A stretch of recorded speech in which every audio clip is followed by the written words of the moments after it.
We don't need to have children. We find that our own happiness is more important, our own mental health is more important. So obviously, this presents a very practical and real problem for feminists, since we are already seeing woke liberal women complaining that men do not want to date them. And even if they do find a man, those same women do not want to have kids.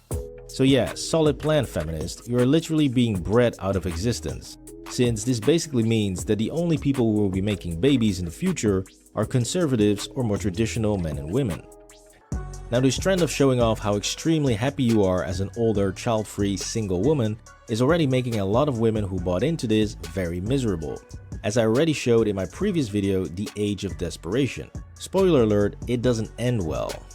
I could have married a lot of the people that I've dated. Anyways, all of this begs the question, why would feminists steer women towards this path of misery if it doesn't lead to happiness at all, and if it's not even serving women's own interests?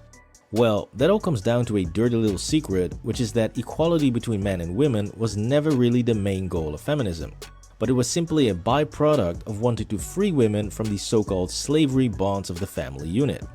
Now mind you, this is not some radical opinion from a man who criticizes feminism, it is the actual fundamental belief from the grandmother of feminism, Simone de Beauvoir.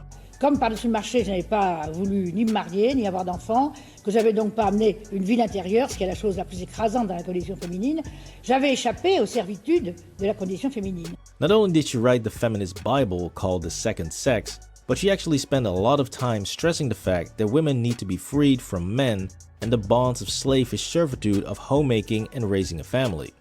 Now yes, I agree that in 1949's France, when she wrote her book, that yes, homemaking and raising kids back then wasn't exactly a fun time, since Big Daddy H just threw the worst party in European history. However, when we look at motherhood and homemaking in 2024, being a stay-at-home mom is a totally different world, and raising a kid with the help of modern technology is a hell of a lot easier.